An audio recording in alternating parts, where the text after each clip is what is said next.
there's another really great point in your book that you talk about, which is the fine line between struggling and suffering. And I am curious what you mean by that. So struggles are brought on by the external circumstances in your life. So you're trying to lose 10 pounds, you're going through a divorce, you have to make dinner 5 nights a week, your mother's been diagnosed with cancer, external circumstances in your life.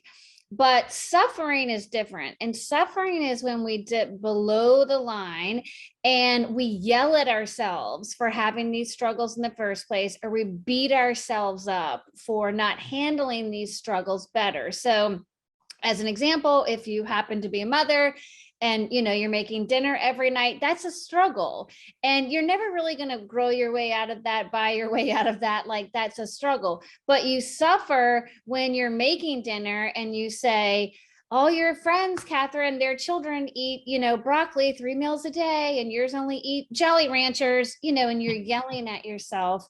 And so what I want everybody to know is that the goal is the struggle is real, but the suffering is optional. You don't have to beat yourself up along the way. Yeah, I had really never thought about it that way. In my copy of the book, which is so fabulous, and the cover's amazing, and the inside, I just love everything about it. I wrote notes, and there are places in the book as well to you prompt people to ask questions like, what are you struggling with, or the battles that I want to win, and why does that matter? I love the analogy of the major leagues and the minor leagues. There's really a lot in here, but what I put in my notes in that particular area was that the struggling is internal and the suffering is external. Is the way Yeah. just kind of the way that Yeah, it's exactly right. it's just a conceptualization, but I really like that.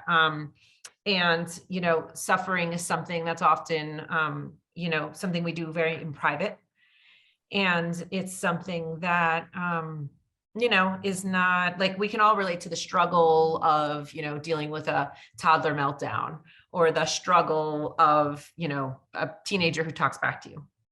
But the suffering is like, I'm not a good mom, I am a terrible person, I don't know how to do this, I have mothers say to me every week, like, I'm just not good at this thing, I'm not good at this.